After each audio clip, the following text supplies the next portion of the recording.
Hello. അപ്പോൾ ഈ വീഡിയോയിൽ ഞാൻ ഷെയർ ചെയ്യുന്നത് നമ്മുടെ ഫ്രൈഡേ സ്പെഷ്യൽ ലഞ്ചായിരുന്നു. അപ്പോൾ കഴിഞ്ഞ ദിവസം ഇന്നലത്തെ നമ്മുടെ ലഞ്ച് അപ്പോൾ ഇക്കായും കഴിക്കാനുണ്ടായിരുന്നു. അപ്പോൾ ഒരു സ്പെഷ്യൽ ലഞ്ചാണ് ഈ വീഡിയോയിൽ ഉൾപ്പെടുത്തിയിരിക്കുന്നത്. വളരെ ടേസ്റ്റി ആയിട്ടുള്ള ഒരു അടിപൊളി ലഞ്ച് പ്രിപ്പറേഷനാണ്. അപ്പോൾ ഓരോന്നോരോന്നായിട്ട് പ്രിപ്പയർ ചെയ്തുകൊണ്ടിരിക്കുകയാണ്. അപ്പോൾ ഏറ്റവും ആദ്യം എന്ത് ചെയ്തു, പാനിലേക്ക് കുറച്ച് കോക്കനട്ട് ഓയിൽ ഒഴിച്ചു. അതിനുശേഷം ഇതാ ഒരു ചെറിയ പീസ് ക്യാബേജ് ഉണ്ടായിരുന്നു. അപ്പോൾ ക്യാബേജ് തോരൻ ഉണ്ടാക്കാമെന്നാണ് വിചാരിക്കുന്നത്. അപ്പോൾ അതിന് വേണ്ടിയിട്ട് ക്യാബേജ് ചെറുതായിട്ട് അരിഞ്ഞു. പിന്നെ റെഡിയാക്കി വെച്ചിരിക്കുന്നത് പച്ചമുളക്, സവോള, അതുപോലെ തന്നെ കറിവേപ്പില. പിന്നെ ചൂടായ എണ്ണയിലേക്ക് ഇതാ കടുക് പൊട്ടിക്കുകയാണ്. അപ്പോൾ ക്യാബേജ് തോരൻ വെക്കാനുള്ള പ്രിപ്പറേഷനിലാണ്. ഞാൻ വഴിയേ പറയാം എന്താണ് എൻ്റെ സ്പെഷ്യൽ ലഞ്ച് എന്നുള്ളത്. പക്ഷേ ഒരു കംപ്ലീറ്റ് ആയിട്ടുള്ള ഒരു മീലാണ്. അപ്പം അതിന് വേണ്ടിയിട്ടുള്ള എല്ലാ ഐറ്റംസും ഓരോന്നോരോന്നായിട്ട് റെഡിയാക്കുകയാണ്. അപ്പോൾ അതിൻ്റെ ഒരു പാർട്ടായിട്ട് വരുന്നതാണ് ക്യാബേജ് തോരൻ എന്ന് പറയുന്നത്. അപ്പോൾ വളരെ ടേസ്റ്റി ആയിട്ടുള്ള തോരൻ റെഡിയാക്കിക്കൊണ്ടിരിക്കുകയാണ്. അപ്പോൾ ഈ വീഡിയോ എന്ന് പറയുമ്പോഴത്തേനും ഒരു കംപ്ലീറ്റ് ആയിട്ടുള്ള ഒരു ടേസ്റ്റി ആയിട്ടുള്ള ഒരു ലഞ്ചിൻ്റെ ഒരു വീഡിയോ ആണ്. ഇതിൽ വിഭവസമൃദ്ധമായിട്ടുള്ള ഒരു അടിപൊളി ലഞ്ചാണ് ഈ വീഡിയോയിൽ കംപ്ലീറ്റ് ആയിട്ട് ഉൾപ്പെടുത്തിയിരിക്കുന്നത്. അപ്പോൾ ഇതാ നമ്മൾ കുറച്ച് ഉപ്പും കൂടെ ഇട്ട് കൊടുത്തിട്ട് ക്യാബേജ് നന്നായിട്ട് അടച്ച് വെച്ചിട്ട് ഒന്ന് വേവിക്കണം. അപ്പോൾ ക്യാബേജ് എന്ന് പറയുമ്പോഴത്തേനും ഇതിലിപ്പോൾ ക്യാബേജ് തോരനാണ്. അപ്പോൾ തേങ്ങയൊക്കെ ലാസ്റ്റാണ് ഇട്ട് കൊടുക്കുന്നത്. പിന്നെ മഞ്ഞൾപ്പൊടി ഇടണം. അപ്പോൾ ഇതിപ്പോൾ ഏതായാലും ആവശ്യത്തിന് ഉപ്പും ചേർത്ത് അടച്ചു വെച്ചു. അതിന് ശേഷം ഇതാ നമ്മൾ ചിക്കൻ എന്ന് പറയുന്നത് ഫ്രീസറിൽ നിന്ന് എടുത്ത് കുറച്ച് നേരമായിട്ട് പുറത്ത് വെച്ചതാണ്. അപ്പോൾ ഒന്നും കൂടെ ഒന്ന് വെള്ളമൊക്കെ ഒഴിച്ച് അതൊന്ന് മെൽറ്റാവാനായിട്ട് മാറ്റി. അതിന് ശേഷം ഞാൻ ചോറ് വെച്ചതായിരുന്നു. പക്ഷേ ഇന്ന് ഈ ചോറല്ല, ഈ ഒരു പ്ലാൻ സ്കിപ്പ് ചെയ്തിട്ട് ഞാൻ വേറെ ഒരു ഫുഡാണ് ഇപ്പോൾ കുക്ക് ചെയ്യാൻ പോകുന്നത്. ആ ചോറെന്ന് പറയുന്നത് ഇപ്പം സൈറൂനൊക്കെ ആവശ്യമുണ്ട്, ഇളയ മോൾക്കൊക്കെ നോർമൽ റൈസിൻ്റെ ആവശ്യമുള്ളത് കൊണ്ട് തന്നെ അത് ഓക്കെയാണ്. പിന്നെ എൻ്റെ ലഞ്ചിൻ്റെ അടുത്ത പാർട്ടെന്ന് പറയുന്നത് ഒരു മെയിനായിട്ടുള്ള ഒരു സംഭവം എന്ന് പറയുന്നത് പരിപ്പ് കറി വേണം. അപ്പോൾ ഇന്നെന്ന് പറയുന്നത് എന്നും വെക്കുന്ന പോലെ നോർമൽ പരിപ്പ് കറിയല്ല, തേങ്ങ ഒക്കെ അരച്ച് ചേർത്തിട്ടുള്ള കുറച്ച് റിച്ചായിട്ടുള്ള കുറച്ച് സ്പെഷ്യലായിട്ടുള്ള ഒരു അടിപൊളി പരിപ്പ് കറിയാണ്. അപ്പോൾ ഞാൻ പരിപ്പ് കറി വെക്കാൻ നോക്കിയപ്പോഴത്തേനും കുപ്പി കാലിയായിട്ടിരിക്കുന്നു. അപ്പോൾ ഞാൻ പുതിയ പാക്കറ്റ് എടുത്തിട്ട് കുപ്പിയൊക്കെ പൊട്ടിച്ചതാണ്. അപ്പോൾ ഇതെന്ന് പറയുന്നത് നമ്മൾ ചിക്കൻ കറി വെക്കാനായിട്ടുള്ള, ഇത് ചിക്കൻ കറിക്കല്ല, ഇത് പരിപ്പ് കറിക്ക് വേണ്ടിയിട്ടുള്ള ഐറ്റംസൊക്കെ ഞാനൊന്ന് സൈഡാക്കിയതാണ്. അതിന് ശേഷം കുക്കറിലേക്ക് കുറച്ച് വെള്ളമേ വെക്കുന്നുള്ളൂ. വെള്ളം വെച്ചതിന് ശേഷം പരിപ്പ് റെഡിയാക്കി വെച്ചിട്ടുണ്ട്. അപ്പോൾ കുക്കറിലേക്ക് ഓരോരോ ഐറ്റംസ് ഇട്ട് കൊടുക്കുകയാണ്. പരിപ്പ്, അതുപോലെ തന്നെ സവോള, തക്കാളി, വെളുത്തുള്ളി, പച്ചമുളക്, കറിവേപ്പില, അങ്ങനെ ഓരോരോ സംഭവങ്ങൾ. ഇതെന്ന് പറയുന്നത് വളരെ ടേസ്റ്റി ആയിട്ടുള്ള ഒരു പരിപ്പ് കറിയാണ്. അപ്പോൾ ഈ പരിപ്പ് കറിയുടെ റെസിപ്പി വേണമെന്നുള്ളവർ ഞാൻ ഈ വീഡിയോയുടെ ഇടയിൽ ജസ്റ്റ് പറഞ്ഞു പോകുന്നുണ്ട്. അപ്പോൾ അത് വേണ്ടവർ ഒന്ന് ശ്രദ്ധിക്കുക. ടേസ്റ്റായിട്ട് തോന്നുന്നുണ്ടെങ്കിൽ ഒന്ന് ട്രൈ ചെയ്യുക. കാണുമ്പോൾ നിങ്ങൾക്ക് ഇഷ്ടപ്പെടുന്നുണ്ടെങ്കിൽ ജസ്റ്റ് ഒന്ന് ട്രൈ ചെയ്യുക. അപ്പോൾ പരിപ്പിലേക്ക് ഓരോരോ ഐറ്റംസ് ഇട്ട് കൊടുത്തു. ഇനിയിപ്പോൾ കുറച്ച് മഞ്ഞൾപ്പൊടിയും അതുപോലെ തന്നെ ഉപ്പും ചേർത്തതിന് ശേഷം പരിപ്പ് അടച്ച് വെച്ച് വിസിൽ കേൾപ്പിക്കും. പിന്നെ ഈ പരിപ്പെന്ന് പറയുന്നത് നമ്മുടെ ഓറഞ്ച് കളർ പരിപ്പും അതുപോലെ തന്നെ മഞ്ഞ കളർ പരിപ്പും. ഓറഞ്ച് കളർ പരിപ്പെന്ന് പറയുമ്പോൾ മസൂർ ദാൽ, ഈ മഞ്ഞ കളർ പരിപ്പെന്ന് പറയുന്നത് വേറെ എന്തോ ഒരു നെയിമാണ്. അതിൻ്റെ പേരെന്ന് പറയുന്നത് തുവരപ്പരിപ്പോ അങ്ങനെ എന്തോ, എന്തായാലും എനിക്കത് വിട്ടുപോയി. അപ്പം ഓറഞ്ച് കളർ പരിപ്പിന് വേവ് വളരെ കുറവാണ്. ഒറ്റ വിസിൽ കേട്ടെങ്കിൽ അത് വെൽ കുക്കാണ്. പക്ഷെ നമ്മുടെ ഈ മഞ്ഞ കളർ പരിപ്പിന് അത്യാവശ്യം നല്ല വേവുണ്ട്. അതുകൊണ്ട് തന്നെ, പിന്നെ അതുമല്ല, ഇന്നത്തെ പരിപ്പ് കറി എന്ന് പറയുന്നത് എൻ്റെ ഒരു സ്പെഷ്യൽ പരിപ്പ് കറിയാണ്. അതുകൊണ്ട് ഒട്ടും പരിപ്പ് കടിക്കാൻ കിടക്കരുത്. നല്ല പായസമൊക്കെ പോലെ നല്ല മാവ് പോലെ വെന്തുടയണം. അപ്പോൾ നമ്മുടെ ക്യാബേജിൻ്റെ പരിപാടി ഓൾമോസ്റ്റ് സെറ്റായി. അപ്പം ഞാൻ മഞ്ഞൾപ്പൊടിയൊക്കെ ഇട്ട് ഒന്നും കൂടെ ഒന്ന് അടച്ച് വെച്ച് വേവിക്കുകയാണ്. അപ്പോൾ ചിക്കൻ നല്ല അടിപൊളിയായിട്ട് കഴുകി എടുത്തിട്ടുണ്ട്. അപ്പോൾ ഈ ചിക്കൻ എന്ന് പറയുന്നത് ഇനിയിപ്പോൾ നമുക്ക് രണ്ടായിട്ട് ഡിവൈഡ് ചെയ്യണം. ഇന്നത്തെ ആവശ്യത്തിന് വേണ്ടിയിട്ടുള്ള ചിക്കൻ ഞാൻ എടുത്തിട്ടുണ്ട്. പിന്നെ ബാക്കി ഒരു പോർഷൻ ചിക്കൻ എന്ന് പറയുന്നത് ഞാൻ ഫ്രീസറിലേക്ക് മാറ്റുകയാണ്. അത് ഇനിയിപ്പോൾ വീക്കെൻഡ് ആണല്ലോ, അപ്പോൾ നെക്സ്റ്റ് ഡേയിലത്തേന് വേണ്ടിയിട്ട് ഞാൻ മാറ്റുകയാണ്. അപ്പോൾ ചിക്കൻ പിന്നെ ഞാൻ ചിക്കൻ കറി വെക്കുകയാണെങ്കിൽ പോലും നമ്മുടെ വീട്ടിൽ ചിക്കൻ എന്ന് പറയുന്നത് വലിയ പീസിലാണ് മേടിക്കുന്നത്. ചെറിയ കറി പീസ് ഉണ്ടല്ലോ, അത് വലിയ താല്പര്യം ഇല്ലാത്തത് കൊണ്ട് തന്നെ ചിക്കൻ മീഡിയം പീസായിട്ടാണ് വാങ്ങിക്കുന്നത്. അപ്പം വലിയ പീസ് ചിക്കൻ വാങ്ങിക്കുമ്പോഴത്തേനും ഉള്ളിലേക്കൊക്കെ നന്നായിട്ട് എന്താ പറയുക സ്പൈസസും അതും കാര്യങ്ങളും മസാലയൊക്കെ പിടിക്കണമെങ്കിൽ ഞാനധികം ചിക്കൻ കറി വെക്കുന്നതിന് മുന്നേ തന്നെ കുറച്ച് മഞ്ഞൾപ്പൊടിയും ഉപ്പും അതുപോലെ തന്നെ മുളക് പൊടി ഇട്ട് കുറച്ച് നേരം മാരിനേറ്റ് ചെയ്ത് ഫ്രിഡ്ജിൽ വെക്കും. അത് കഴിഞ്ഞിട്ട് പിന്നെ നോർമലി സാധാ രീതിയിൽ കുക്ക് ചെയ്യുമ്പോഴത്തേനും നമ്മുടെ ചിക്കൻ്റെ ഉള്ളിലൊക്കെ നല്ല രീതിയിൽ എരിവും സ്പൈസസും കളറും ഒക്കെ പിടിച്ചിരിക്കും. അപ്പം ഇക്കാക്ക് ഇങ്ങനെ ഈ ഒരു സൈസിൽ ചിക്കൻ പീസാണ് ഇഷ്ടം. അതുകൊണ്ട് ഇങ്ങനെ തന്നെയാണ് നമ്മൾ കൂടുതലായിട്ടും ചിക്കൻ പീസ് വാങ്ങിക്കുന്നത്. പിന്നെ ഇതാ നമ്മുടെ ക്യാബേജ് എന്ന് പറയുന്നത്, ക്യാബേജ് ഓൾമോസ്റ്റ് സെറ്റായിട്ടുണ്ട്. ക്യാബേജ് എന്ന് പറയുന്നത് ഒരുപാട് വെന്ത് അലിഞ്ഞൊന്നും പോകണ്ട. നമ്മുടെ ക്യാബേജിൻ്റെ ആ ഒരു ക്രഞ്ചിനെസ്സോട് കൂടിയിട്ട്, എന്നാൽ അത്യാവശ്യം വേഗം വേണം, ആ ഒരു ക്രഞ്ചിനെസ്സോട് കൂടി ക്യാബേജ് കൂട്ടി കഴിക്കുമ്പോഴത്തേനാണ് ടേസ്റ്റ്. അപ്പോൾ എൻ്റെ പരുവത്തിനുള്ള ക്യാബേജ് ആയിട്ടുണ്ട്. അതിലേക്ക് ഞാൻ ലാസ്റ്റ് ഒരു പിടി തേങ്ങ ഇട്ട് കൊടുക്കുകയാണ്. അപ്പം ലാസ്റ്റാണ് തേങ്ങ ഇടുന്നത്. എന്നിട്ട് ഒരു 2 മിനിറ്റ്സ് ഒന്നും കൂടി അടച്ച് വെച്ച് വേവിക്കും. അപ്പോൾ ക്യാബേജിന് ഒരു ഭയങ്കര ഒരു ടേസ്റ്റാണ്. നേരത്തെ കുറച്ച് മുന്നേ തേങ്ങ ഇട്ട് ആ തേങ്ങ വേവിച്ച് അതിൻ്റെ ടേസ്റ്റ് ഇല്ലാതാക്കുന്നതിനേക്കാളും ക്യാബേജ് ഫ്ലെയിം ഓഫ് ആക്കുന്നതിന് ഒരു 2-3 മിനിറ്റ്സ് മുന്നേ തേങ്ങ ഇട്ട് കൊടുത്തതിന് ശേഷം ഒന്ന് അടച്ച് വെച്ച് വേവിച്ച് കഴിഞ്ഞാൽ ഞാൻ എല്ലാ തോരനും കൂടുതൽ തോരനും ഞാൻ ഇങ്ങനെ തന്നെയാണ്. ക്യാരറ്റിന് അതുപോലെ തന്നെ ബീട്രൂട്ട്, നമ്മുടെ ചീര, പച്ചച്ചീര, ക്യാബേജ് എല്ലാ തോരനും ഓൾമോസ്റ്റ് എല്ലാ തോരനും ഞാൻ ഇങ്ങനെ തന്നെയാണ് തേങ്ങ ഇടുന്നത്. എല്ലാവരും ഇങ്ങനെ തന്നെയാണോ എന്ന് എനിക്കറിയത്തില്ല. കാരണം ഞാൻ ഇങ്ങനെയാണ്. ഓരോരുത്തരുടെയും കുക്കിംഗ് എന്ന് പറയുന്നത് ഡിഫറെൻറ്റ് വേ ആയിരിക്കും. പിന്നെ എനിക്കെന്ന് പറയുന്നത് ടേസ്റ്റ് വൈസ് ഇങ്ങനെയൊക്കെ ചെയ്യുമ്പോഴത്തേനാണ് എനിക്ക് കൂടുതൽ ടേസ്റ്റായിട്ട് തോന്നുന്നത്. അപ്പോൾ നമ്മുടെ ഓരോന്നോരോന്ന് സെറ്റായി. ഇനി അടുത്തത് ഇതെന്ന് പറയുന്നത് നമ്മുടെ ചിക്കൻ കറിക്ക് വേണ്ടിയിട്ടുള്ള പ്രിപ്പറേഷനാണ്. അപ്പോൾ ചിക്കൻ കറിക്ക് വേണ്ടിയിട്ട് ഞാൻ എത്ര ചിക്കൻ എടുത്തതെന്ന് കണ്ടല്ലോ. ഒരു പിടി ചിക്കൻ എടുത്തു. അതിനുവേണ്ടി ഒരു 2 അര സവോളയും ഒരു ടൊമാറ്റോയും ഒരു 4-5 പച്ചമുളകും ഒരു പിടി കറിവേപ്പിലയും പിന്നെ ഇഞ്ചിയും വെളുത്തുള്ളിയും ഞാൻ പൊളിക്കുന്നില്ല. കാര്യം എന്താണെന്ന് വെച്ചാൽ റെഡിമെയ്ഡ് ജിഞ്ചർ ഗാർലിക് പേസ്റ്റാണ് റെഡിയാക്കുന്നത്. നമ്മുടെ പരിപ്പെന്ന് പറയുന്നത് വെന്തോണ്ടിരിക്കുകയാണ്. കൂടുതൽ വിസിൽ കേൾക്കട്ടെ. കാരണം എൻ്റെ ഇന്നത്തെ ദാൽ റെസിപ്പി എന്ന് പറയുന്നത് ഒരു സ്പെഷ്യൽ റെസിപ്പിയാണ്. അതിന് നല്ല രീതിയിൽ പരിപ്പ് വെന്തൊടയണം. ഒരു പരിപ്പ് പോലും കാണാനോ കടിക്കാനോ കിടക്കരുത്. അതാണ് എൻ്റെ ഇന്നത്തെ സ്പെഷ്യൽ പരിപ്പ് കറി എന്ന് പറയുന്നത്. അപ്പോൾ എൻ്റെ ക്യാബേജ് തോരൻ റെഡി ആയിട്ടുണ്ട്. പരിപ്പ് ഓൾമോസ്റ്റ് സെറ്റായിട്ടുണ്ട്. പിന്നെ ചിക്കൻ കറിക്കുള്ള ഐറ്റംസ് എല്ലാം ഞാൻ അടുപ്പിച്ചിട്ടുണ്ട്. ഇനിയിപ്പോൾ ചിക്കൻ കറിക്ക് വേണ്ടിയിട്ട് ഒരു പോട്ട് വെച്ചു, ഒരു പാൻ വെച്ചു. അതിലേക്ക് കോക്കനട്ട് ഓയിൽ ഒഴിച്ചതിന് ശേഷം ഉലുവയാണ് പൊട്ടിക്കുന്നത്. ഉലുവ പൊട്ടിച്ചതിന് ശേഷം ഓരോരോ ഐറ്റംസ്, പച്ചമുളക്, അതുപോലെ തന്നെ ഞാൻ ജിഞ്ചറും ഗാർലിക്കും വെച്ചിട്ട്, അതായത് നമ്മുടെ വീട്ടിൽ വെച്ചിട്ട് ജിഞ്ചർ ഗാർലിക് ഉണ്ടല്ലോ, നമ്മുടെ വീട്ടിൽ ഇഞ്ചിയും വെളുത്തുള്ളിയും പൊളിക്കുമ്പോൾ അങ്ങനെയാണ് ചെയ്യുന്നതെങ്കിൽ പച്ചമുളകും കൂടി മിക്സിയുടെ ജാറിലിട്ടൊന്ന് ക്രഷ് ചെയ്തിട്ടാണ് ചിക്കൻ കറിക്ക് ചേർക്കാറ്.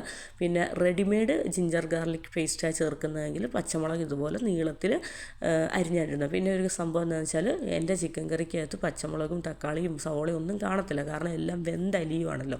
വെന്തലിയുന്നതുകൊണ്ട് തന്നെ പച്ചമുളക് നീളത്തിൽ കീറിയിട്ടാലും പ്രശ്നമൊന്നുമില്ല. അപ്പോൾ ഞാൻ ഓരോന്നോരോന്നായിട്ട് സവോള ഇട്ടു, പച്ചമുളക്, കറിവേപ്പില ഇട്ടു. അപ്പം ഉപ്പും ഇട്ട് നന്നായിട്ടൊന്ന് ഇളക്കി അടച്ച് വെച്ച് വേവിക്കാനാണ്. തക്കാളി ജസ്റ്റ് ഞാൻ കാണിച്ചതേ ഉള്ളൂ. തക്കാളി ഇപ്പോഴല്ല, അത്യാവശ്യം നന്നായിട്ട് സവോളയൊക്കെ വെന്ത് ഒന്ന് സോഫ്റ്റ് ആയതിനു ശേഷം ഏറ്റവും ലാസ്റ്റാണ് തക്കാളി ഇടുക. അതിന് ശേഷമാണ് റെഡിമെയ്ഡ് ജിഞ്ചർ ഗാർലിക് പേസ്റ്റ് ഇടുക. പിന്നെ പിന്നെയും നെക്സ്റ്റ് ഇതെന്താണെന്ന് വെച്ചാൽ ഇതാണ് ഇന്നത്തെ മെയിൻ കോഴ്സിന് വേണ്ടിയിട്ടുള്ള ഐറ്റമാണ്. അപ്പോൾ ഞാൻ ഇന്ന് വെക്കുന്നത് തേങ്ങാച്ചോറാണ്. നമ്മുടെ കോക്കനട്ട് റൈസ് എന്ന് പറയും, തേങ്ങാച്ചോറാണ്. അപ്പോൾ അതിന് വേണ്ടിയിട്ട് തേങ്ങാപ്പാൽ ഞാൻ എടുക്കുകയാണ്. അപ്പോൾ തേങ്ങാപ്പാൽ നന്നായിട്ട് പിഴിഞ്ഞിട്ട്, ഇത് കംപ്ലീറ്റ് തേങ്ങാപ്പാലിൽ വെക്കുന്ന ഒരു ചോറാണ്. ഇത് കംപ്ലീറ്റ് തേങ്ങാപ്പാലിലാണ്. ഇതിൽ തേങ്ങാപ്പാൽ എടുക്കുമ്പോഴത്തേനും വെള്ളം ചേർക്കുന്നുണ്ട്, അല്ലാതെ ഡയറക്റ്റ് ചുമ്മാ വെള്ളം കോരി ഒഴിക്കാറില്ല. അപ്പോൾ അരിയൊക്കെ കഴുകി ഞാൻ 2 കപ്പ് റൈസാണ് എടുക്കുന്നത്. അപ്പോൾ 2 കപ്പ് റൈസിന് 6 കപ്പ് തേങ്ങാപ്പാൽ. അപ്പോൾ 1 കപ്പ് റൈസിന് 3 കപ്പ് തേങ്ങാപ്പാൽ എന്നുള്ളതാണ് എൻ്റെ കണക്കെന്ന് പറയുന്നത്. അപ്പം ഞാനിപ്പോൾ 6 കപ്പ് തേങ്ങാപ്പാൽ ഒഴിച്ചു. അതിലേക്ക് ഇനിയിപ്പോൾ വേണ്ട ഐറ്റംസ് എല്ലാം ഓരോന്നോരോന്നായിട്ട് ഇട്ട് കൊടുക്കണം. അപ്പം ഞാൻ എൻ്റെ തേങ്ങാച്ചോറിന് ഒരു പിഞ്ച് അതായത് കളറിനും ഫ്ലേവറിനും വേണ്ടിയിട്ട് ഒരു പിഞ്ച് മഞ്ഞൾപ്പൊടി, പിന്നെ വളരെ കുറച്ച് പെരുംജീരകപ്പൊടി, പിന്നെ വളരെ കുറച്ച് മല്ലിപ്പൊടി, പിന്നെ ആവശ്യത്തിന് ഉപ്പ്, റൈസ്.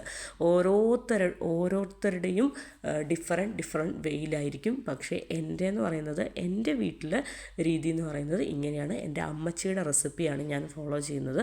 അപ്പം അതിലേക്ക് എന്ത് ചെയ്യുന്നു, പിന്നെ ഒരു ടിപ്പെന്ന് പറഞ്ഞാൽ ഈയിടെ പഠിച്ച ഒരു ടിപ്പാണ്. അതിപ്പം വളരെ യൂസ്ഫുള്ളാണ്. സാധാരണ തേങ്ങാച്ചോറൊക്കെ വെക്കുമ്പോഴത്തേനും കുക്കറിൽ നിന്ന് പാലൊക്കെ അങ്ങ് പോകുമായിരുന്നു. ഇപ്പോൾ ഇതാണ് ഒരു സ്റ്റീലിൻ്റെ സ്പൂണ്, നന്നായിട്ട് കഴുകിയ ഒരു സ്റ്റീലിൻ്റെ സ്പൂണ് നമ്മൾ എത്ര കുമിച്ച് വെള്ളം ഒഴിച്ചാലും അതിലേക്കൊന്ന് ഇട്ട് കൊടുക്കുകയാണെങ്കിൽ അത് പൊങ്ങിച്ചാടത്തില്ല. അതായത് കുക്കർ നല്ല നീറ്റ് ആൻഡ് ക്ലീൻ ആയിട്ട് ഇരുന്നോളും. അതൊരു ടിപ്പാണ്. അറിയാത്തവർ ഷുവറായിട്ടും പരീക്ഷിക്കണം. ഇന്ന് തേങ്ങാച്ചോറൊക്കെ വെച്ചു. ഭയങ്കര ഒരു എക്സ്പീരിയൻസ് ആയിരുന്നു. അല്ലെങ്കിൽ ഞാൻ തേങ്ങാച്ചോറ് വെക്കാൻ മടിക്കുന്നത് തന്നെ ഈ ഒരു പിന്നീടുള്ള ക്ലീനിങ്ങും ബുദ്ധിമുട്ടും ഒക്കെ ഓർത്തിട്ടായിരുന്നു.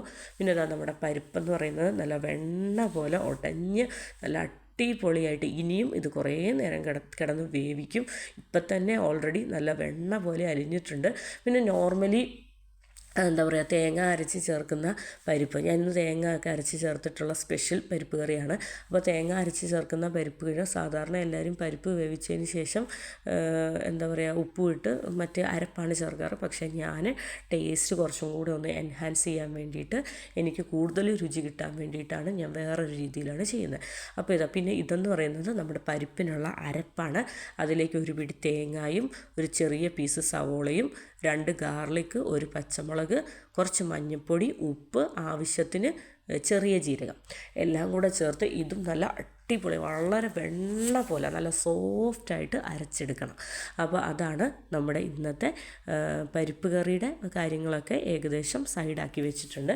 പിന്നെ ഇതാ ചിക്കൻ കറിക്ക് വേണ്ടിയിട്ടുള്ള മസാലയാണ്. അപ്പോൾ അതിലേക്ക് പൊടികളായിട്ട് ഇട്ട് കൊടുത്തത് ചില്ലി പൗഡർ ഇട്ടു, മഞ്ഞൾപ്പൊടി ഇട്ടു, പിന്നെ മല്ലിപ്പൊടി, ഗരം മസാല പൊടി, പെരിഞ്ജീരകപ്പൊടി.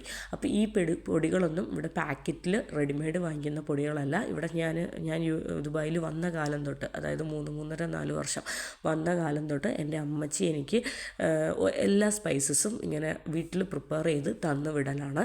അതുകൊണ്ട് തന്നെ നമ്മുടെ കറികൾക്കൊക്കെ ഒരു സ്പെഷ്യൽ ടേസ്റ്റാണ്. പിന്നെ നമ്മൾ 2-3 വർഷമായിട്ട് സ്പൈസസും പൊടികളൊന്നും വാങ്ങിക്കാറില്ല. അതായത് മല്ലിപ്പൊടി, മഞ്ഞൾപ്പൊടി, മുളക് പൊടി, പെരിഞ്ജീരകപ്പൊടി, ഗരം മസാലപ്പൊടി പൊടികളൊന്നും വാങ്ങിക്കാറില്ല. ഞാൻ സത്യം പറഞ്ഞാൽ ഒരു 6 മന്ത്സെങ്കിലും കൂടുമ്പോഴത്തേനും നോർമലി നാട്ടിൽ പോയിട്ട് വരാറാണ് പതിവ്. അപ്പോൾ വരുമ്പം കൊണ്ടുവരും. എല്ലാം അമ്മച്ച് സെറ്റാക്കി റെഡിയാക്കി തന്നു വിടാറാണ് പതിവ്. അപ്പോൾ നമ്മുടെ ചിക്കൻ കറിയുടെ പൊടികളൊക്കെ നന്നായിട്ട് സവോളയും തക്കാളിയൊക്കെ ആയിട്ട് നന്നായിട്ട് കുറച്ച് നേരം ഒരു 5-10 മിനിറ്റ് അടച്ച് വെച്ച് വേവിച്ചു. അപ്പോൾ പൊടിയുടെ ആ പച്ച കുത്തുമണം എല്ലാം മാറി വളരെ ഫ്ലേവർഫുള്ളായിട്ടുള്ള വളരെ അടിപൊളിയായിട്ടുള്ള ഒരു സ്മെല്ല്. അതിനുശേഷം ഫ്രിഡ്ജിൽ ഞാൻ കുറച്ച് കൂടുതൽ നേരം മാരിനേറ്റ് ചെയ്ത് വെച്ച നമ്മുടെ ചിക്കൻ ഉണ്ടല്ലോ, അത് ഞാൻ നമ്മുടെ മസാലയിലേക്ക് ഇട്ട് കൊടുക്കുകയാണ്. എന്നിട്ട് നന്നായിട്ട് ഇളക്കി യോജിപ്പിച്ചതിന് ശേഷം അതും നന്നായിട്ട് ഒരു 10 മിനിറ്റിന് ശേഷമാണ് ഇപ്പം ഞാൻ ഓപ്പൺ ചെയ്തത്. നന്നായിട്ട് അടച്ച് വെച്ച് എല്ലാം കൂടെ ഒരുമിച്ചിരുന്ന് യോജിച്ചതിന് ശേഷം നല്ല ചൂടുവെള്ളം ഞാൻ ചിക്കനിലേക്ക്, പച്ചവെള്ളം എടുത്തൊഴിക്കരുത്, നല്ല ചൂടുവെള്ളമോ അതുപോലെ തന്നെ കുറച്ച് ചൂട് കൂടിയാലും കുഴപ്പമൊന്നുമില്ല. നല്ല ചൂടുവെള്ളം ചിക്കൻ കറിയിലേക്ക് ഒഴിച്ചതിന് ശേഷം ഇനി ഓൾമോസ്റ്റ് ഇനി ചിക്കൻ കറിയുടെ കാര്യം ചിക്കൻ കറി ചെയ്തോളും. നമ്മൾ ചെയ്യാനുള്ള ഡ്യൂട്ടീസ് എല്ലാം ഓൾമോസ്റ്റ് ചെയ്തു. ഇനി ഫ്ലെയിം നന്നായിട്ട് കുറച്ച് വെച്ചിട്ട് അത് ഒരു 10 മിനിറ്റ്സ് ഇരിക്കട്ടെ. അപ്പോൾ ഇപ്പോൾ ലൂസായിട്ടാണ് തോന്നുന്നത്, പക്ഷേ എൻ്റെ ചിക്കൻ കറിയുടെ കൺസിസ്റ്റൻസി എന്ന് പറയുന്നത് വളരെ ടേസ്റ്റി ആയിട്ട് സെമി ഗ്രേവിയിലാണ് ഞാൻ ചെയ്തെടുക്കുന്നത്. അപ്പം അങ്ങനെയൊക്കെ ആകുമ്പോഴത്തേനാണ് നമ്മുടെ ഫുഡെന്ന് പറയുന്നത് പെർഫെക്റ്റ് ടേസ്റ്റ്. ഇത് ഇന്നത്തെ താരം എന്ന് പറയുന്നത്. അപ്പം ഇതെന്ന് പറയുന്നത് തേങ്ങാച്ചോറാണ്. അപ്പോൾ ഈ ഒരു ഇത് മഞ്ഞൾപ്പൊടിയൊക്കെ ചേർത്ത്, ഞാൻ പറഞ്ഞില്ല മഞ്ഞൾപ്പൊടിയും കുറച്ച് മല്ലിപ്പൊടിയും കുറച്ച് പെരുംജീരകപ്പൊടിയൊക്കെ ചേർത്തിട്ടുള്ള നല്ല അടിപൊളിയായിട്ടുള്ള തേങ്ങാച്ചോറ്. പിന്നെ ചിലരെന്ന് പറയുന്നത് തേങ്ങാച്ചോറിൽ തേങ്ങാപ്പാലാണ് ചേർക്കുന്നത്. പിന്നെ ചിലരെന്ന് പറയുന്നത് തേങ്ങാച്ചോറിൽ തേങ്ങയുടെ അരപ്പോട് കൂടി ചേർക്കും. പക്ഷേ നമ്മളുടെയൊക്കെ രീതി എന്ന് പറയുന്നത് തേങ്ങാപ്പാലിൽ എടുത്തിട്ടാണ് തേങ്ങാച്ചോറ് വെക്കുന്നത്, അരപ്പ് ചേർക്കാറില്ല. ഇപ്പം നമ്മുടെ നാട്ടിൽ തന്നെ പല രീതിയിൽ വെക്കുന്നവരുണ്ട്. അപ്പോൾ ഏറ്റവും ഇപ്പോൾ തേങ്ങാച്ചോറ് ഓൾമോസ്റ്റ് ഡണ്, ചിക്കൻ കറി ഓൾമോസ്റ്റ് സെറ്റായിട്ടുണ്ട്.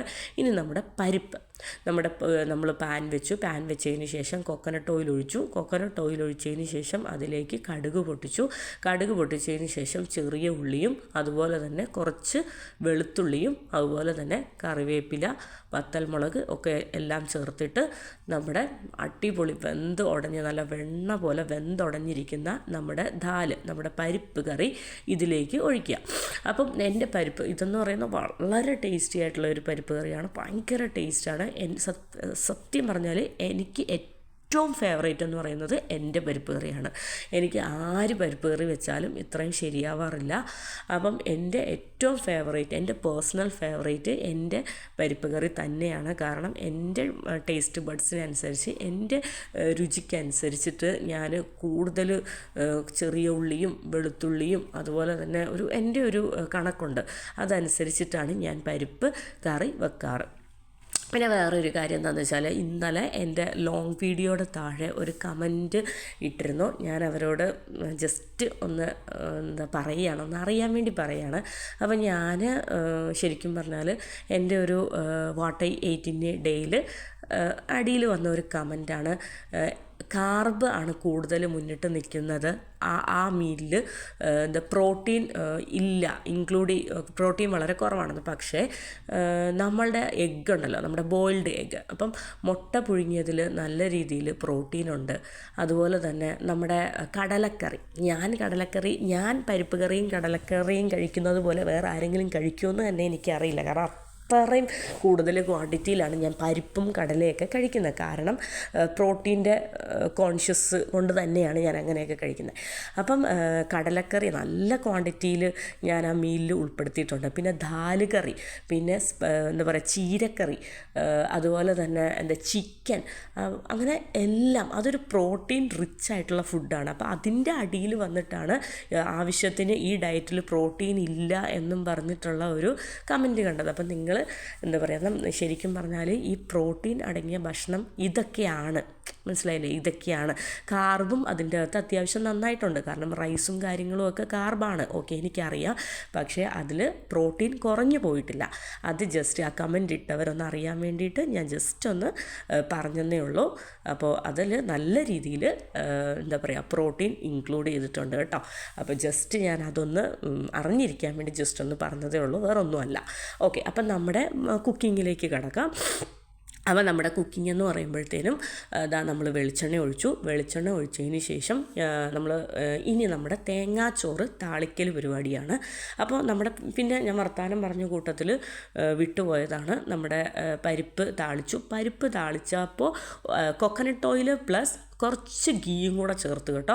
കാര്യം എന്താണെന്ന് വെച്ചാൽ, നമ്മുടെ പരിപ്പ് കറി എന്ന് പറഞ്ഞാൽ ഞാൻ പറഞ്ഞു, എൻ്റെ എന്ന് പറയുന്ന ഒരു നോർമൽ പരിപ്പ് കറി അല്ല, ടേസ്റ്റ് വൈസ് ഭയങ്കര ഡിഫറൻ്റ് ആണ്. എൻ്റെ പേഴ്സണൽ ഫേവറേറ്റ് ആയിട്ടുള്ള എൻ്റെ പരിപ്പ് കറിയാണ്. അപ്പോൾ നമ്മൾ ടേസ്റ്റ് എൻഹാൻസ് ചെയ്യാനായിട്ട് ചില പൊടിക്കൈകളുണ്ട്. അപ്പോൾ അത് വർത്താനം പറഞ്ഞ കൂട്ടത്തിൽ അത് പറയാനായിട്ട് വിട്ടുപോയതാണ്. അപ്പോൾ ഇതെന്ന് പറയുന്നത് നമ്മുടെ തേങ്ങാച്ചോറിന് കുറച്ച് കൊക്കനട്ട് ഓയിലും വളരെ കുറച്ച് നെയ്യ് ഒഴിച്ചതിന് ശേഷം കുറച്ച് ഉള്ളിയും അതുപോലെ തന്നെ കറിവേപ്പിലയും കൂടെ നന്നായിട്ട് മൂത്തതിന് ശേഷം നമ്മുടെ കുക്കറിലെ കോക്കനട്ട് റൈസ് എടുത്ത് പോട്ടിലേക്ക് തട്ടി കുറച്ച് നേരം അടച്ച് വെച്ച് വേവിക്കണം. പിന്നെ ഇതെന്ന് പറയുന്നത് നമ്മുടെ കേട് വെച്ചിട്ടുള്ള സവോളേനേക്കാളും എനിക്കിഷ്ടം ബിരിയാണിക്കും നെയ്ച്ചോറിനും തേങ്ങാച്ചോറിനും ഒക്കെ ഇതാണ്. പിന്നെ സ്പൂണ് പിന്നെ കൈ ഉപയോഗിച്ചിങ്ങനെ ചെയ്യല്ലേ, ആ ഒരു കമൻറ്റും ഞാൻ പ്രതീക്ഷിക്കുന്നുണ്ട്. പിന്നെ വേറൊരു കാര്യമുണ്ട്, കൈയൊക്കെ നന്നായിട്ട് വാഷ് ചെയ്തിട്ടാണ്. പിന്നെ നമ്മുടെ ടേസ്റ്റ് അനുസരിച്ച് നമ്മൾ കഴിക്കണമെങ്കിൽ സവോളയുടെ നീരൊക്കെ നന്നായിട്ട് ഇറങ്ങി കൈകൊണ്ട് തന്നെ ചെയ്താലേ ആ ഒരു ടേസ്റ്റ് കിട്ടത്തുള്ളൂ. വേറെ ആർക്കും വേണ്ടിയിട്ടല്ലല്ലോ, നമ്മുടെ വീട്ടിലുള്ള നമ്മുടെ കുഞ്ഞുങ്ങൾക്കും നമ്മുടെ ഹസ്ബൻഡിനും വേണ്ടിയിട്ടല്ലേ. അപ്പോൾ എന്ത് ചെയ്യുക, അപ്പോൾ കൈയൊക്കെ ഒന്ന് യൂസ് ചെയ്താലും പ്രോബ്ലം ഒന്നുമില്ല. ഓക്കെ, അപ്പോൾ അടുത്തതെന്ന് പറയുന്നത് നമ്മുടെ കിച്ചൺ ഡ്യൂട്ടി എല്ലാം എന്താ പറയുക സക്സസ്ഫുള്ളി കംപ്ലീറ്റ് ആയിട്ടുണ്ട്. പിന്നെ നമ്മൾ ടേബിളിലേക്ക് എല്ലാം എടുത്ത് വെച്ചിട്ടുണ്ട്. ഇതാണ് എൻ്റെ ഇന്നത്തെ കംപ്ലീറ്റ് മീൽ. എന്താണ്, തേങ്ങാച്ചോറ് അല്ലെങ്കിൽ കോക്കനട്ട് റൈസ് കോംബോ എന്ന് പറയുന്നത്. അപ്പോൾ വളരെ ടേസ്റ്റി ആയിട്ടുള്ള അടിപൊളിയായിട്ടുള്ള ഞങ്ങളുടെയൊക്കെ ഭയങ്കര പേഴ്സണൽ ഫേവറേറ്റ് ആയിട്ടുള്ള ഒരു ലഞ്ചാണ് ഇന്നത്തെ ലഞ്ചെന്ന് പറയുന്നത്. അപ്പോൾ പരിപ്പ് കറി തേങ്ങയുടെ അരപ്പൊക്കെ ചേർത്തായിരുന്നു, രക്ഷയില്ലായിരുന്നു. അപ്പം എൻ്റെ റെസിപ്പീസൊക്കെ വേണ്ടവർ ഈ വീഡിയോ, ഞാൻ ഡീറ്റെയിൽഡ് ആയിട്ട് റെസിപ്പി വീഡിയോ ഇപ്പോൾ ചെയ്യുന്നില്ല. എൻ്റെ ഹോം വ്ളോഗ്, എൻ്റെ കുക്കിംഗ് വ്ളോഗ്, അങ്ങനെയുള്ള എൻ്റെ ചെറിയ ചെറിയ വിശേഷങ്ങളാണ് ഞാൻ വീഡിയോയിൽ ഉൾപ്പെടുത്തുന്നത്. നിങ്ങൾക്ക് എന്തിൻ്റെയെങ്കിലും റെസിപ്പി വേണമെങ്കിൽ ഈ വീഡിയോയുടെ ഉള്ളിൽ തന്നെ റെസിപ്പിയും ഞാൻ പറഞ്ഞു പോകുന്നുണ്ട്. അപ്പോൾ അത് കുക്ക് ചെയ്യുന്നവർക്ക് അത് കാണുമ്പോൾ മനസ്സിലാകും. അപ്പോൾ നല്ല അടിപൊളി ടേസ്റ്റ്, നല്ല അടിപൊളിയായിട്ടുള്ള തേങ്ങാച്ചോറൊക്കെ ഇന്ന് നന്നായിട്ട് കിട്ടിയിട്ടുണ്ട്. തേങ്ങാച്ചോറ്, ചിക്കൻ കറി, പരിപ്പ് കറി, മറ്റേത് അമ്മച്ചിയുടെ സ്പെഷ്യൽ മാങ്ങ അച്ചാർ, പിന്നെ ക്യാബേജ് തോരൻ, പിന്നെ സവോള അരിഞ്ഞത്, പപ്പടം പൊരിച്ചത്. അപ്പോൾ സവോള ഞാൻ പറഞ്ഞല്ലോ, സവോള എന്ന് പറയുന്നത് കേടിലിട്ട് ചെയ്യുന്നതിനേക്കാളും എനിക്ക് ഇതുപോലെയുള്ള ബിരിയാണിക്കും നെയ്ച്ചോറിനും അതുപോലെ തന്നെ ഫ്രൈഡ് റൈസിനും, സത്യം പറഞ്ഞാൽ എല്ലാത്തിനും, ഓൾമോസ്റ്റ് എല്ലാത്തിനും തന്നെ എനിക്ക് ഇതുപോലെ സവോള ചെയ്യുന്നതാണ് ഇഷ്ടം. അപ്പോൾ കഴിക്കാൻ വേണ്ടിയിട്ട് ഇക്കാക്ക് കഴിക്കാനുള്ളത് ഇക്ക വിളമ്പി എടുത്തു. അപ്പോൾ എനിക്ക് കഴിക്കാനുള്ളത് ഞാനിതാ പ്ലേറ്റിൽ സെർവ് ചെയ്യാണ്. കുറച്ച് തേങ്ങാച്ചോറും അതുപോലെ തന്നെ ചിക്കൻ കറിയും അതുപോലെ തന്നെ പരിപ്പ്, പപ്പടം, അച്ചാർ, സവാള എല്ലാം ചേർത്തിട്ട് നല്ല അടിപൊളിയായിട്ട് ഭയങ്കര സാറ്റിസ്ഫൈയിങ് ആയിട്ട്. പിന്നെ വേറൊരു കാര്യം എന്ന് വെച്ചാൽ സ്വന്തമായിട്ട് കുക്ക് ചെയ്തിട്ട് സ്വന്തമായിട്ട് ആസ്വദിച്ച് കഴിക്കാൻ പറ്റുക എന്ന് പറയുന്നത് ഒരു ഭാഗ്യമായിട്ട് കണക്കാക്കുന്ന ഒരാളാണ് ഞാൻ. കൂടുതൽ പേരും പറയുന്നത് ഞാൻ കേട്ടിട്ടുണ്ട്, കുക്ക് ചെയ്തതിന് ശേഷം പിന്നെ കഴിക്കാനായിട്ട് തോന്നുന്നില്ല, ബാക്കി കുക്കിംഗ് ഒക്കെ കഴിഞ്ഞിട്ട് പിന്നെ കഴിക്കാനായിട്ടൊരു മൂഡില്ല. പക്ഷേ എനിക്കെന്തോ ഞാൻ ഇത്രയും ആസ്വദിച്ച് വെക്കുന്നത് കൊണ്ടായിരിക്കാം, ഇത്രയും എൻജോയ് ചെയ്ത് വെക്കുന്നത് കൊണ്ടായിരിക്കാം എനിക്ക് ആ ഒരു പ്രോബ്ലം ഇല്ല. ഞാൻ സ്വന്തമായിട്ട് കുക്ക് ചെയ്ത് സ്വന്തമായിട്ട് ആസ്വദിച്ച് കഴിക്കുന്ന ഒരു ആളാണ്. അപ്പോൾ എൻ്റെ ഇന്നത്തെ ലഞ്ച്, ഞങ്ങളുടെ ഇന്നത്തെ സ്പെഷ്യൽ ലഞ്ച്, ഫ്രൈഡേ സ്പെഷ്യൽ ലഞ്ചായിരുന്നു. അപ്പോൾ ലഞ്ചിന് കഴിക്കാനുണ്ടായിരുന്നു. അതുകൊണ്ട് തന്നെയാണ് ഞാൻ ഇത്രയും കാര്യമായിട്ട് ഇത്രയും ഡീറ്റെയിൽഡായിട്ട് ലഞ്ച് വെച്ചത്. അപ്പോൾ ഇതാണ് ഞങ്ങളുടെ ഫ്രൈഡേ സ്പെഷ്യൽ എന്ന് പറയുന്നത്. ഇത് എനിക്ക് കഴിക്കാനുള്ള പോർഷനാണ്. അപ്പം ഞാനും എൻ്റെ ലഞ്ച് എൻജോയ് ചെയ്ത് കഴിക്കട്ടെ. അപ്പോൾ നിങ്ങൾക്ക് എൻ്റെ ഇന്നത്തെ വീഡിയോ എന്ന് പറയുന്നത് ഇഷ്ടപ്പെട്ടു എന്ന് വിചാരിക്കുന്നു. പിന്നെ എൻ്റെ റെസിപ്പീസ്, എൻ്റെ ലഞ്ച്, എൻ്റെ കൊച്ചു കുക്കിംഗ് വിശേഷങ്ങളൊക്കെ നിങ്ങൾക്ക് ഇഷ്ടപ്പെട്ടു എന്ന് വിചാരിക്കുന്നു. അപ്പോൾ ഇഷ്ടപ്പെട്ടിട്ടുണ്ടെങ്കിൽ നിങ്ങൾ എന്ത് ചെയ്യുക, എൻ്റെ ഈ വീഡിയോ, എസ്പെഷ്യലി ഫുഡീസ് നമ്മുടെ വീഡിയോ എന്ന് പറയുന്നത് സ്കിപ്പ് ചെയ്യാതെ കാണുക. കാര്യം എന്താണെന്ന് വെച്ചാൽ ഫുഡിന് പ്രയോറിറ്റി കൊടുക്കുന്ന ഒരു ചാനലാണ്, ഒരു വീഡിയോ ആണിത്. അപ്പോൾ ഇത്രയൊക്കെയുള്ളൂ നമ്മളുടെ ഇന്നത്തെ കൊച്ചു വിശേഷം എന്ന് പറയുന്നത്. അപ്പോൾ ഇന്നത്തെ വീഡിയോ എന്ന് പറയുന്നത് എൻ്റെ ഫ്രൈഡേ സ്പെഷ്യൽ ടേസ്റ്റി ലഞ്ച്, എന്താ പറയുക, തേങ്ങാച്ചോറ് അല്ലെങ്കിൽ കോക്കനട്ട് റൈസ് എന്നൊക്കെ പറയാം. അപ്പോൾ ഇത്രയൊക്കെയുള്ളൂ എൻ്റെ ഇന്നത്തെ വിശേഷം എന്ന് പറയുന്നത്. അപ്പോൾ എൻ്റെ വീഡിയോ നിങ്ങൾക്ക് എല്ലാവർക്കും ഇഷ്ടപ്പെട്ടു എന്ന് വിചാരിക്കുന്നു. അപ്പോൾ നിങ്ങൾ നല്ല രീതിയിൽ സപ്പോർട്ട് ചെയ്യുന്നുണ്ട്. ഇപ്പോൾ നമ്മുടെ സബ്സ്ക്രൈബേഴ്സ് എന്ന് പറയുന്നത് 1400 സബ്സ്ക്രൈബേഴ്സ് എബോവ് ആയിട്ടുണ്ട്. അപ്പം നിങ്ങൾ തരുന്ന സപ്പോർട്ടെന്ന് പറയുന്നത് ചെറിയ സപ്പോർട്ടൊന്നും അല്ല. കാരണം നമ്മളെപ്പോലെയുള്ള ഒരു സാധാരണ വ്യക്തിക്ക് നിങ്ങൾ തരുന്ന സപ്പോർട്ടെന്ന് പറയുന്നത് വളരെ വലുതാണ്. അപ്പോൾ താങ്ക് യു.